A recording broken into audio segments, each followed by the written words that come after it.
አሜን። አምላካችን እጅግ አድርገን እናመሰግናለን። አሜን።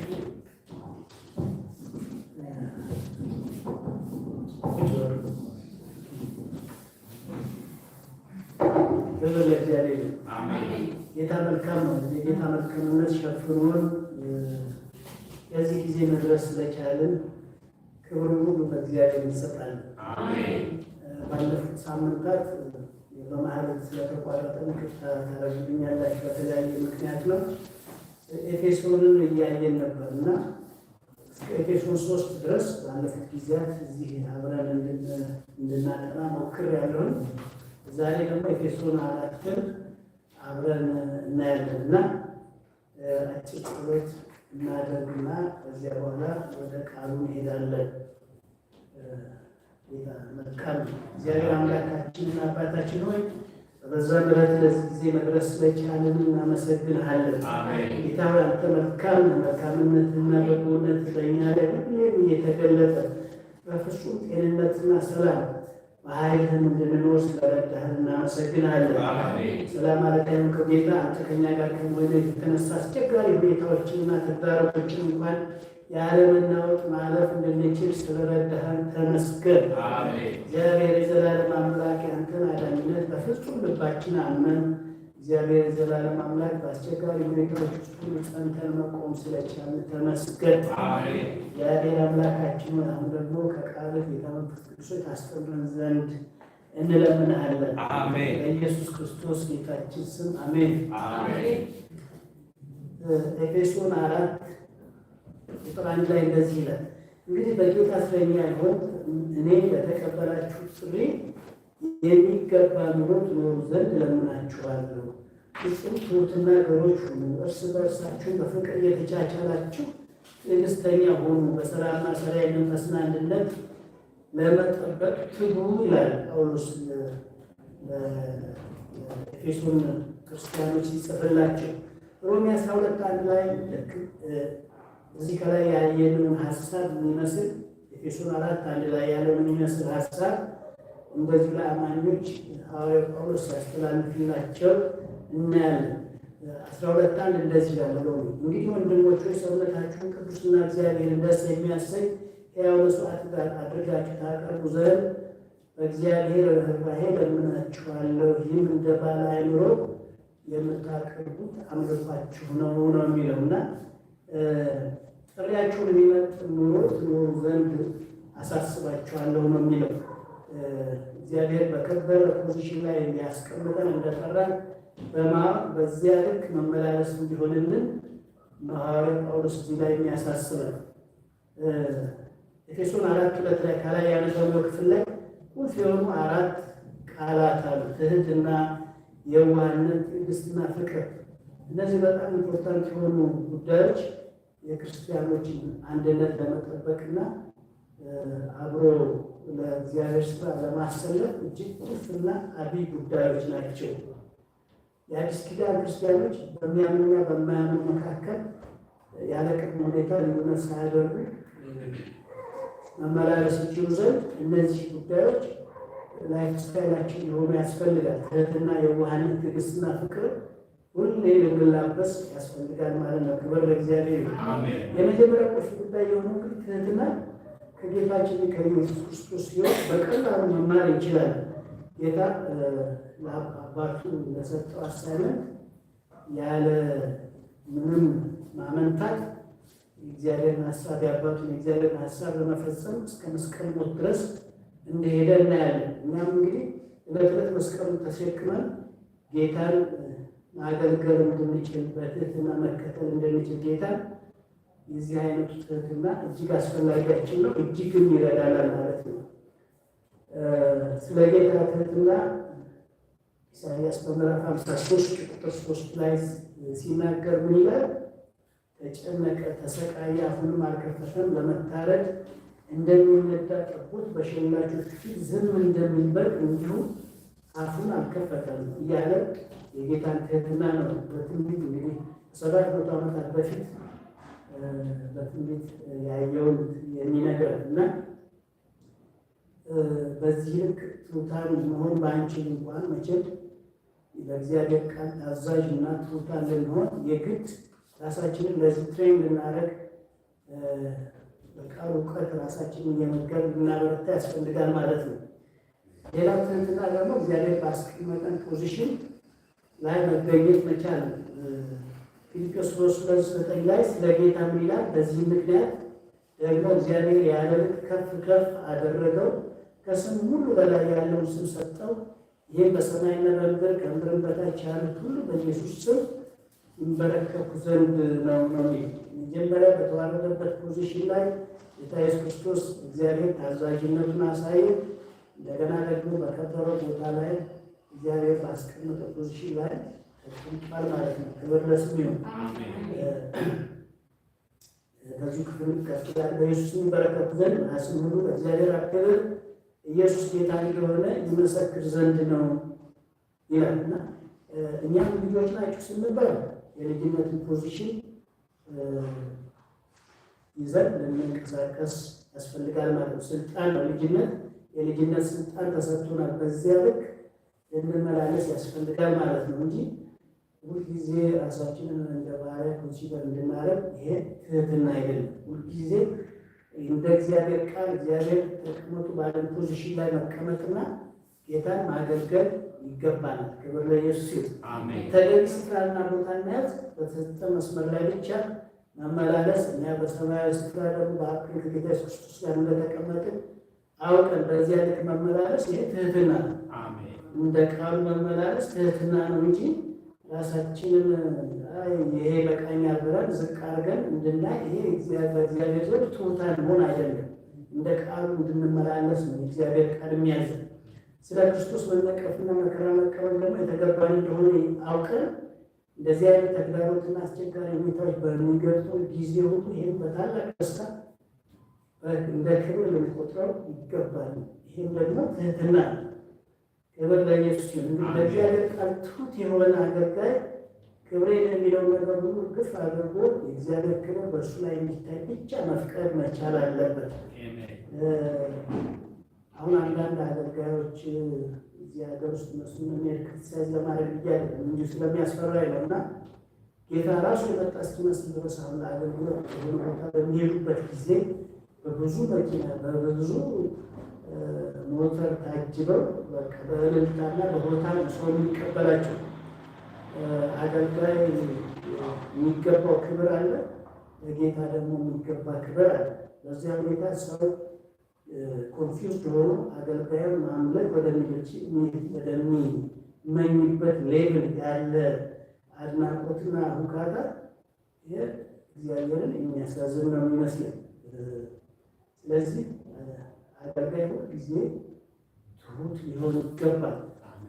በርስታን ሐዋርያው ጳውሎስና በርናባስ በእጃቸው አንድ ተአምራት ተፈጽሞ ነበር። አንድ ሽባ ሰው ከእናቱ ማኅፀን ጀምሮ ሽባ የነበረ ሰው ከእናቱ ሲወለድ ጀምሮ ሽባ የነበረ ሰው ተፈውሶ ነበር እና እነዚህማ አማልክት ናቸው ብለው በቃ ህዝቡ ራሱ ቤተ አምልኮ መሪ ሊያነግሷቸው ፈለጉ። ከዚያ ሆነው ታውቃላችሁ ልብሳቸውን ቀደዱ ይላል እና የእግዚአብሔርን ክብር መሻማት አንድ አገልጋይ ፈጽሞ አይገባውም። ስለዚህ እንደዚህ አይነት ደረጃ ላይ መድረስ ደግሞ ይሄ ለቃሉ ትሑት አለመሆኑን ያሳያል። ጌታ ኢየሱስ ክርስቶስ ከዙፋኑ ወርዶ ክብሩን ሁሉ ትቶ በከብቶች በረት ውስጥ ተወልዶ ያሳየን ከጅምሩ ራስን ዝቅ በማድረግ ትህትና መግለጽ እንደሚቻል ለማሳየት ነው። ኃጢአተኛ በነበርነው በእኛ ፋንታ ደግሞ ተዋርዶ ራሱ ኃጢአቱ ራሱ ኃጢአቱ ተገርፎ ተጎሳቅሎ ተንገላቶ ተተፍቶበት በመስቀል ላይ ተሰቅሎ የወደቀበትን ሞት ያሳየ ትህትና ምን እንደሆነ በአስደናቂ ሁኔታ ለእኛ ለማሳየት ነው። ክብር ለኢየሱስ ይሁን። በትህትና ለመኖር ራሳችን ትሬን ማድረግ ያስፈልጋል። ይህን ስትፈቅድ ደግሞ በጸጋው ጉልበት እየበረታን ነው የምንሄደው። የጸጋው ባለቤት የበለጠ ጸጋን እየሰጠንና በዚህ እያበረታን ይሄዳል ማለት ነው። ሁለተኛ ቆሮንቶስ ምዕራፍ 8 ላይ አንድ ስለ መቄዶንያ ክርስቲያኖች የተጻፈ ነገር እናነባለን። ሁለተኛ ቆሮንቶስ 8:1-3 የመቄዶንያ ሰዎች በጣም በሀዘን ውስጥ ሆነው ግን ደስታቸው እጅግ ከፍ ያለ ነበር። በችግር ውስጥ ሆነው ልግስናቸው በጣም የበዛ ነበር። እንዲያውም በቅዱሳን ለመደገፍ በሚደረገው አገልግሎት ላይ ለመሳተፍ ይለምኑ ነበር ይላል እና ይሄ የሚያሳየው አሁን ምንድነው? ከጸጋው የተነሳ ያንን ማድረግ እንደቻሉ ለመርዳት እንደቻሉ ድህነታቸው በጣም ከፍ ያለ ቢሆንም ለመርዳት በጣም ያላቸው ተነሳሽነትና ለጋስነታቸው የበዛ ነበር ነው የሚለው እና የጸጋው ጉልበት እንዴት ያበረታል መሄድ እንደምንችል እዚህ ክፍል ላይ እንመለከታለን። እንግዲህ በዚህ ክፍል ላይ የተመለከትን የመቄዶንያ ክርስቲያናት ድህነታቸውና የደረሰባቸው መከራ ጽኑና የከፋ ቢሆንም ቅዱሳንን ለመርዳት በሚደረገው አገልግሎት ለመሳተፍ የነበራቸው ጽኑ ፍላጎት ይለምኑ ነበር ነው የሚለው። እንርዳለን እና ከጸጋው የተነሳ ልግስናቸው ሊገለጽ ከሚችለው በላይ እጅግ የበዛ ነበር ይላል። ከአቅማቸው በላይ በፈቃደኝነትና በጸጋው ጉልበት በልግስና ነው ቸርነትን እንዳደረጉ የምንመለከተው። በትህትና ስንመላለስ እግዚአብሔር ጸጋ ከእኛ ጋር ስለሚሆን የጌታ ኢየሱስ ክርስቶስ ባህርያት በእኛ ላይ መታየት ይጀምራሉ። እያደረም እያደጉ ይመጣሉ። እነዚህ ባህርያት የልጅነት ስልጣን፣ የንጉሥ ክህነት፣ የትንሣኤው ኃይል እነዚህ በእኛ ላይ መገለጥ ይጀምራሉ ማለት ነው እና ራሳችንን በትህትና ለመመላለስ ቼንስና ማስረጥን የበለጠ ጸጋ የተለቀቀልን እና በጌታ ቤት ለማገልገል የምንችልበትን አቅም እያገኘን አቅምና ኃይል እያገኘን እንመጣለን ማለት ነው።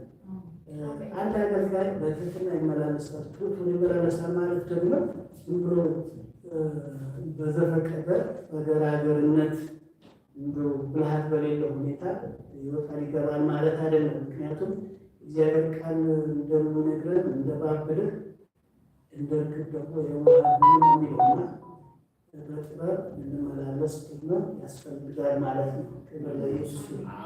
ትህትና የፍርሃት ወይም የትዕቢት ተቃራኒ ነው። እንደምታውቁት ኩሩ ወይም ትዕቢተኛ ሰው በፍጹም ትሑት ሊሆን አይችልም። ዲያሌክቲካል ኦፖዚት የሆኑ ነገሮች ናቸው እነዚህ። ስለዚህ ትህትናን ለመላበስ ሰው ከትዕቢትና ከኩራት የነጻ ሕይወት ሊኖረው ያስፈልጋል። ትምክህታችን ሁልጊዜ ጌታ ብቻ ሊሆን ይገባል። ምክንያቱም እግዚአብሔር ትዕቢትን ስለሚጸየፍ፣ ትዕቢተኞችን ደግሞ ስለሚቃወሙ፣ ትዕቢተኞችን አይጸየፍም፣ ትዕቢትን ይጸየፋል። እግዚአብሔር የሚቃወመው ድርጊቱን ነው እና ትዕቢተኞችን ደግሞ እግዚአብሔር በጽኑ ይቃወማል። እግዚአብሔር ትዕቢተኞችን ይቃወማል፣ ለትሑታን ግን ጸጋን ይሰጣል ነው የሚለው ያዕቆብ ላይ ያዕቆብ 4:6 ላይ። ይሄ በጣም ሱፒሪየር የሆነ የትህትና ባህል ምንጩና ምሳሌው ጌታ ኢየሱስ ክርስቶስ ነው። የሚያዘን እግዚአብሔር ሀሳቡና ቀዱ ደግሞ መፈጸም ይችል ዘንድ እኛ ትሑታን ሆነን በእግዚአብሔር ቤት ልንመላለስ ያስፈልጋል።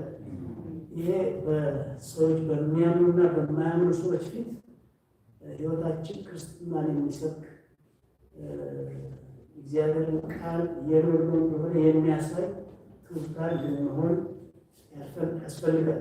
ጌታ መንፈስ ቅዱስ ደግሞ ይሄንን ነገር እንድንላበስ ኢንተርቪን ያደርጋል። ምክንያቱም እኛን በመምከር ለእግዚአብሔር ስራ ለእግዚአብሔር ሀሳብ ምንመች ሰዎች እንድንሆን መንፈስ ቅዱስ ይጥራል እና ስለዚህ እኛ ደግሞ እኛ ላይ እንዲሰራ ጸጋው ከጌታ የተቀበልነው ጸጋ እንዲያድግ ራሳችንን ለዚህ ልንል ይገባል። በቃሉ እውቀት ራሳችንን እየመገብን የራሳችንን ኤፈርት እዚህ ላይ ያስፈልጋል። በጸሎት እየተጋን ጌታ የበለጠ ጸጋን እንዲለቅልን በተለቀቀልን ጸጋ ደግሞ ማገልገል እንድንችል እንዲረዳን ሊጸልይ ያስፈልጋል። ትህትና እኛ በእግዚአብሔር በሰው ፊት ልንኖርበት ቅድም እንደነገርኳቸው የተገባን ትክክለኛ ስፍራ ለመያዝ ያለንን ተነሳሽነትና ፈቃደኝነት ያመለክታል። እንደ ቃሉ ለመኖር እግዚአብሔር ባቀደልን ፖዚሽን ላይ ለመኖር እንድንችል ራሳችንን ለዚያ አሳልፈን ልንሰጥ ይገባል ማለት ነው። ስለ ትህትና ከላይ ያየነው ሰመራይዝ ስናደርግ ትህትና እግዚአብሔር ባሰማራን ስራ ሁሉ ላይ ያለ ዳተኝነት መትጋት ሁሉ ባለን ቦታ ላይ በተሰማራንበት ፊልድ ላይ በማንኛውም ፖዚሽን ላይ ብንሆን ሁልጊዜ ትጉ እንድንሆን ያስፈልጋል። እንደ ቃሉ ደግሞ እግዚአብሔር ቃል እንድንኖር ያስፈልጋል። ጌታ ኢየሱስ ክርስቶስ የአባቱ ትእዛዝ ለመፈጸም በሕይወቱ ኖሮ ነው ተግዳሮቱን ሁሉ አሸንፎ አስቸጋሪ ሁኔታዎችን በጌተሰማኒ የጸለየው ጸሎት ያን ጊዜ ታስታውሳላችሁ። ያንን ያህል በሆነ ፈተና ውስጥ አልፎ ጌታ እግዚአብሔር አምላክ የእሱን ትእዛዝ ያከበረው ማለት ነው። ማቴዎስ 11:29 ላይ አንድ ክፍል ላሳያችሁ። ጌታ ራሱ የተናገረው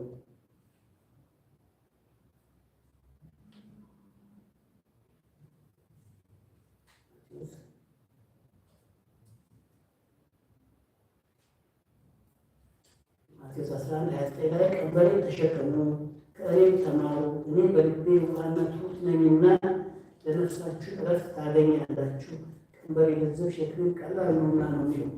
ጌታ ኢየሱስ ክርስቶስ እዚህ ጋር የሚሰጥንን የሚነግረን አሳይመንት በሙሉ በደስተኛነት በፈቃደኝነትና የእሱን ሀሳብ ለመፈጸም ማንኛውንም ተግዳሮት በምናሸንፍበት ፖዚሽን ላይ ራሳችንን ስናደርግ ነፍሳችን ሰላም የሚሰጥ አገልግሎትን ማገልገል እንችላለን ማለት ነው። ክብር ለእግዚአብሔር። ኤፌሶን 4:3 ላይ እንግዲህ በወሬቶቹ አለፍ አለፍ እያልኩ ነው ለመናገር የምሞክረው። በሰላም ማሰሪያ የመንፈስን አንድነት ለመጠበቅ ትጉ ይላል። ትጋት እንግዲህ እዚህ ላይ ዲሊጀንስ ትጋት ለውጤት ለመልካም ውጤት የሚያበቃ ለድል የሚያበቃ ለፍሬ የሚያበቃ ዲሊጀንስ ነው። ለምሳሌ እነዚህ አትሌቶች ብዙ ትጋትን አሳይተው ሽልማትን የሚቀበሉት እና ሌሊት እንቅልፋቸው ማጥተው ከአውሬ ጋር መጋፈጥ ይኖራል። ከዘራፊዎች ጋር ብዙ አስቸጋሪ ሁኔታዎች ገጥሟቸው በዚያ ውስጥ ባለፈ ትሬኒንግ ፍሬን የሚያገኙት ሽልማትን የሚያገኙት እና እኛ እንግዲህ በጌታ ቤት ስንኖር በብዙ ትጋቶች ውስጥ ማለፍ ካልቻለ እግዚአብሔር እንድንሰራ የሚፈልገውን ስራ ማከናወን ፈጽሞ አይችልም። ለምሳሌ ከዚህ ውስጥ ህብረት ውስጥ ሰላም እንዲሰፍን ልንተጋ ያስፈልጋል። በጸሎት ያለማቋረጥና ያለማሰለስ ደግሞ ልንተጋ ያስፈልጋል። ብዙ በምንጸልይባቸው ርዕሶች ላይ ሁልጊዜ ያለማቋረጥ የጸሎት መልስ እስኪያገኝ ድረስ በጸሎት ልንተጋ ያስፈልጋል። እግዚአብሔር ቃል እውቀት ደግሞ ራሳችንን መግበን መንፈሳችንን መግበን አሳድገን እግዚአብሔር ስራ ዝግጁ ልንሆን ያስፈልጋል። ምክንያቱም መንፈሳችን አካላችን ምግብ ካልተመገበ ሰውነታችን ይከሳል፣ ኢነርጂ አይኖረንም፣ አቅም አይኖረንም። አንድን የጉልበት ስራ ማከናወን በፍጹም አንችልም። ልክ በተመሳሳይ መልኩ መንፈሳችንን ደግሞ እግዚአብሔር ቃል እውቀት ካልመገብን በመንፈሳችን ኢነርጄቲክ ሆነን ስልጣናትን ማሸነፍ የሚችል ከእግዚአብሔር ደግሞ መልስን የሚያስገኙ ጸሎትና ምልጃ ለማድረግ አንችልም። ስለዚህ ሁልጊዜ ራሳችንን በእግዚአብሔር ቃል እውቀት እናበረታ ልንመግብ ያስፈልጋል ማለት ነው። በጸጋ ስጦታዎቻችንን ደግሞ እንደ እግዚአብሔር መልክ አውቀን ለይተን በዚያ ላይ ደግሞ ሁልጊዜ በትጋት ልናገለግል ያስፈልጋል። ይህም ስለ ትጋት ነው። እንግዲህ በሌሎች አርአያ በሚሆኑ የስነ ምግባር አኗኗር ደግሞ ለመኖር መትጋት ሕይወታችን በዲሲፕሊን በመልካም አርአያነት በሰዎች ፊት ካልተመላለስን እንኳን ሰዎችን ልናድንና እግዚአብሔርን በእኛ አማካይነት እግዚአብሔር ስም ሊሰደብ ይችላል። ስለዚህ በእኛ ላይ የተጠራው እግዚአብሔር ስም እንዲከብር ላይፍ ስታይላችን፣ ሕይወት አኗኗራችን፣ በሰዎች ዘንድ ያለው መደረሳችን ሁሉ መልካም ሊሆን ያስፈልጋል። ክብር ለጌታ ይሁን።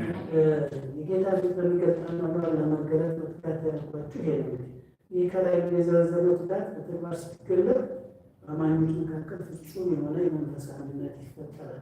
ያለ ነቀፌታ ስንመላለስ፣ ያለ ነቀፌታ ስንወጣና ስንገባ እርስ በርስ እንግዲህ በሰላም አንድነት ደግሞ ራሳችንን በሰላም መጠበቅ ስንችል ጥሩ የሆነ ሃርመኒ በቤተክርስቲያን ውስጥ ይኖራል።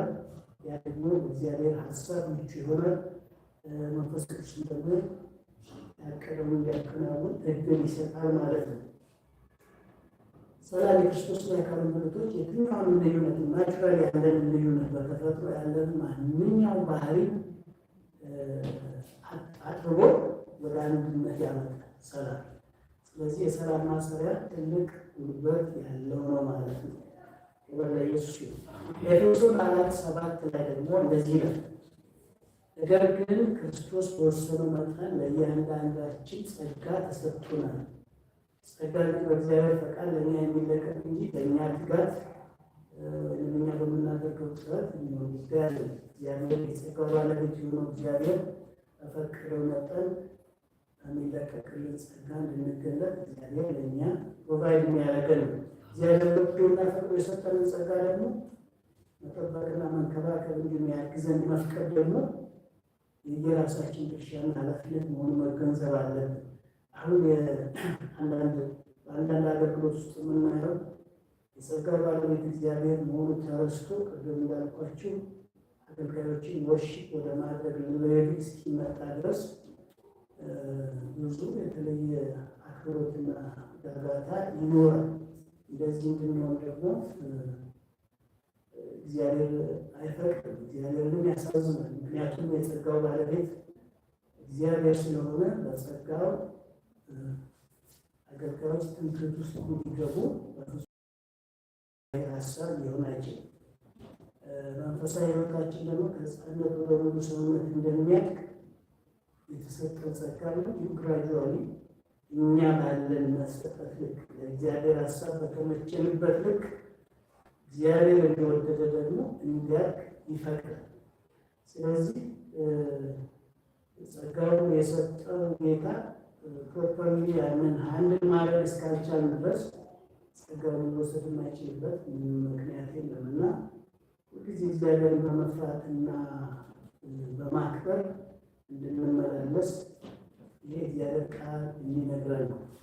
ኤፌሶን 4:8 እንደዚህ ይላል፣ ወደ ላይ በወጣ ጊዜ ምርኮን ማረከ፣ ለሰዎች ስጦታን ሰጠ ይላል።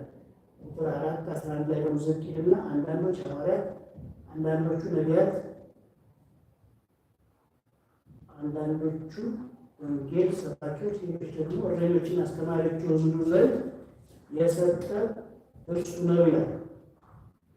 እግዚአብሔር አንደኛ ቆሮንቶስ ምዕራፍ 12 ላይ ደግሞ ቁጥር 28 እንደዚህ ተመሳሳይ ሀሳብ አለው።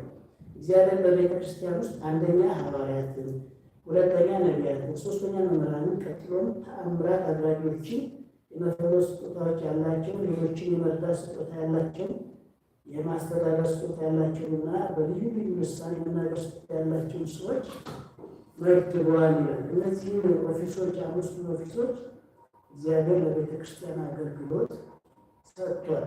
እዚህ ላይ እንዳየነው ስጦታን ሰጠ የሚለው እሱ ነው። ወደ ላይ በወጣ ጊዜ ምርኮን ማረከ፣ ለሰዎች ስጦታን ሰጠ ይላል እና እነዚህ ጌታ የሰጠንን አምስቱን የአገልግሎት ክፍሎች ደግሞ ስንመለከት የሐዋርያነት አገልግሎት አሁን ቅድም እንዳየነው ማለት ነው።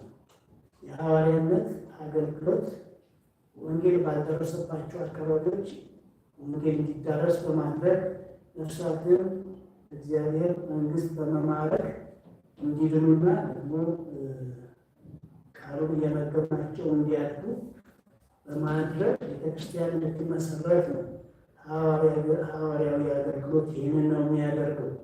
ሐዋርያዊ በሕይወቱ መልካምነት አርአያነትን ይታይበት ሊሆን ይገባል። መልካም አርአያነት በሕይወቱ ላይ ይታይ ይገባል። እስኪ ይህን ሀሳብ በተመለከተ ሁለተኛ ጢሞቴዎስ ምዕራፍ 2 ላይ እንመልከት። እስኪ ሁለተኛ ጢሞቴዎስ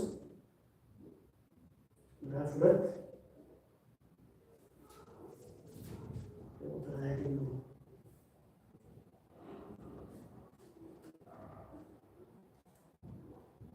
ከቁጥር ጀምሮ ላንዱ በአንድ ትልቅ ቤት ውስጥ የወርቅና የብር ዕቃ ብቻ ሳይሆን የእንጨትና የሸክላ ዕቃም ይኖራል። ከእነዚህ አንዳንዶቹ ለከበረ ሌሎቹ ላልከበረ አገልግሎት ይውላሉ። እንግዲህ ማንም ራሱ ከእነዚህ ከጠቀሷቸው ነገሮች ቢያነጻ ለክብር አገልግሎት የሚውል የተቀደሰ ለጌታ የሚጠቅም ለመልካም ስራ ሁሉ የተሰናዳ ዕቃ ይሆናል። ከወጣትነት ክፉ ምኞት ሽሽ፣ በንጹህ ልብ ጌታን ከሚጠሩት ጋርም ጽድቅን፣ እምነትን፣ ፍቅርንና ሰላምን ተከታተል ይለዋል ሐዋርያው ጳውሎስ ለጢሞቴዎስ። ከማይረባና ትርጉም የለሽ ከሆነ ክርክር ራቅ፣ ምክንያቱም እነዚህ ጠብን እንደሚያስከትሉ ታውቃለህ። የጌታን አገልጋይ ሊጣላ አይገባውም፣ ይልቁንም ለሰው ሁሉ ለማስተማር ብቃት ያለው ትዕግስተኛ መሆን ይገባዋል። እውነትን ወደ ማወቅ ደርሱ ዘንድ እግዚአብሔር ንስሐ እንደሚሰጣቸው ተስፋ በማድረግ የሚቃወሙትን ለየዋህነት የሚያቃና መሆን ይኖርበታል። አንድ አገልጋይ በዚህ ደረጃ ሕይወቱ ሊገለጥ ይገባል ነው እዚህ ጋር እያለ በመጽሐፍ ቅዱስ እንግዲህ የሐዋርያትነት ጸጋን በተመለከተ 3 አይነት ሐዋርያትን እናገኛለን። የመጀመሪያዎቹ የበጉ ሐዋርያት የሚባሉት ሲሆኑ እነዚህ ሐዋርያት ደግሞ ከጌታ ጋር አብረው የነበሩና ትንሣኤውንም የተመለከቱ ናቸው። እነዚህ በአስቆሮቱ ይሁዳ ምትክ የተተካውን ማትያስን ጨምሮ ማለት ነው። እነዚህ የጌታን ትንሣኤ የተመለከቱት የመጀመሪያዎቹ የበጉ ሐዋርያት የሚባሉት ናቸው። ሐዋርያት ሥራ 1 ላይ እንደዚህ ይላል። ይኸው ከዮሐንስ ጥምቀት ጀምሮ ኢየሱስ ከእኛ ተለይቶ እስካረገበት ቀን ድረስ ቁጥር 22 ማለት ነው እስካረገበት ቀን ድረስ የነበረ መሆን አለበት። ምክንያቱም ከእነዚህ ሰዎች አንዱ ከእኛ ጋር የትንሣኤ ምስክር እንዲሆን ያስፈልጋል ይላል። የሚቀጥሉት ደግሞ ሁለተኛዎቹ አይነት ሐዋርያት ምንድን ናቸው? በመጀመሪያዎቹ የአዲስ ኪዳን አብያተ ክርስቲያናት ላይ ተሰማርተው ሲያገለግሉ የነበሩ እንደነ ጳውሎስ አይነቶቹ ማለት ነው። አንደኛ ቆሮንቶስ 15 ላይ እናገኛለን ይሄንን ቁጥር 8 እና 9 ከሁሉም በኋላ ጳውሎስ ነው እንደዚህ ነው፣ እንደ ጭንጋፍ በሚቆጠር ለእኔ ደግሞ ታየ። እኔ ከሐዋርያቱ በማት ሐዋርያት ተብዬ ልጠራ እንኳን የማይገባኝ ነው፣ ምክንያቱም እግዚአብሔርን ቤተክርስቲያን አሳድጃለሁ፣ ነገር ግን በእግዚአብሔር ጸጋ አሁን ሆኛለሁ ይላል እና ሁለተኛዎቹ ሐዋርያት እንደ ጳውሎስ ያሉት ናቸው። ሶስተኛዎቹ ደግሞ በሐዋርያነት የወንጌል ተልእኮ የተሰማሩ ሆነ ነገር ግን በአንድ አጥቢያ ላይ ብቻ ሲያገለግሉ የነበሩ ሐዋርያ የተባሉ ናቸው። እነዚህ ከ12 ደቀ መዛሙርት ውጭ ናቸው፣ ትንሣኤውን ያልተመለከቱ ናቸው። ነገር ግን በሐዋርያነት ያገለገሉ ሐዋርያ ተብለዋል። መጨረሻ እና በርናባስ የጌታ ወንድምና የጌታ ወንድም ያዕቆብና እነዚህ የመሳሰሉት ናቸው። ገላትያ 1 ላይ ነገር ግን ቁጥር 19 ነገር ግን ከጌታ ወንድም ከያዕቆብ በቀር ከሐዋርያት ማንንም አላየሁም ይላልና እነዚህ ሶስተኛዎቹ አይነት ሐዋርያት ናቸው እና የሐዋርያነት ዋነኛ ተልእኮ ባልደረሰበት ቦታ እንደነበረበት ተገኝቶ ወንጌልን ማድረስ፣ መስበክ፣ ነፍሳትን ለእግዚአብሔር ቤት መማረክ፣ ለእግዚአብሔር መንግስት መማረክ እና ከዚያ በኋላ የዳኑትንም እግዚአብሔር ቃል እውቀት ኮትኩቶ በማሳደግ ቤተክርስቲያን እንድትመሰረት ማድረግ ነው። ጳውሎስ እንደዚህ ይላል ሮሜ 15 ላይ ከ20 እስከ 21 ሌላ በጣለ መሰረት ላይ እንዳልገነባ ብዬ ክርስቶስ ባልተጠራበት ስፍራ ወንጌልን መስበክ የዘወትር ምኞቴ ነው። ይልቁንም ስለ እርሱ ያልተነገራቸው ያያሉ፣ ያልሰሙም ያስተውላሉ ተብሎ በተጻፈ ነው ይላልና እንግዲህ ከላይ ያሳየኋችሁ እነዚህ 15 ኦፊሶች የመጀመሪያውን የሐዋርያት አገልግሎትን አሳይቻችኋለሁ። ሌላ ደግሞ እንግዲህ ከላይ ቁልፍ ብለን ያነሳናቸው ሀሳቦች ምዕራፍ ውስጥ ጀምር የነበሩትን ሀሳቦች ለማየት የሞከርነው ትህትና፣ ፍቅር፣ ሰላምና ገርነት፣ የዋህነት እነዚህ ሁሉ እጅግ አስፈላጊ እንደሆኑ በአብያተ ክርስቲያናት ለመንፈስ አንድነት እጅግ እንደሚያስፈልጉ እግዚአብሔር ስራ ለመስራት እጅግ አስፈላጊ እንደሆኑ በእነዚህ ክፍሎች ላይ አይተናል። የሚቀጥሉትን 5 እና 6 ደግሞ የሚቀጥሉት ጊዜያት አብረን እንመለከታለን። ወደ እግዚአብሔር በመሀል ላይ እንግዲህ በራሴ ችግር ምክንያት ስለተቋረጠ ይቅርታ ጠይቄያለሁ። ሲጀምር ይቅርታ ታደርጉልኛላችሁ።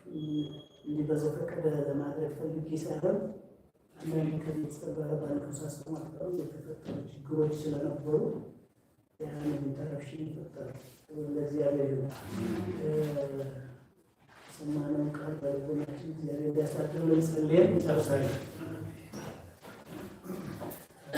እናመሰግናለን ጌታ እግዚአብሔር አምላካችንና አባታችን ሆይ ስላስተማርከን ያው ቃል እናመሰግናለን። ጌታ ሆይ አንተ ደስ በምትሰኝበትና ጥሪያችንን በሚመጥን ሕይወት ውስጥ ብቻ እንድንመላለስ ለዚህ እንድትረዳን እንለምንሃለን።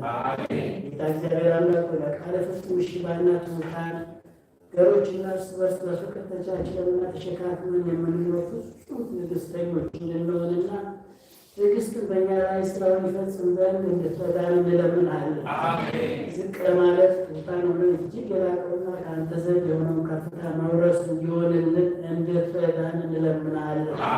እግዚአብሔር አምላካችን ሆይ በዝቅታ ውስጥ ከፍታ እንዳለ ሁልጊዜ መረዳት እንዲሆንልን አምላካችን እንለምንሃለን።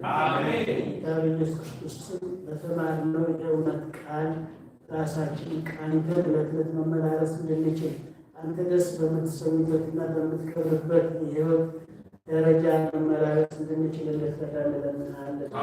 ኢየሱስ ክርስቶስን እግዚአብሔር አምላካችን ትዕቢትና ኩራትን ፈጽሞ ከእኛ ላይ እንድታስወግድልን እግዚአብሔር በቃልህ ትሑታን እንድንሆን እግዚአብሔር አምላካችን ሕይወታችን ጌታው ሌሎችን የሚማርክ ለመንግስትህ የሚማርክ እንዲሆን እግዚአብሔር አምላካችን ይርዳል። ኢየሱስ ክርስቶስ ስም አሜን።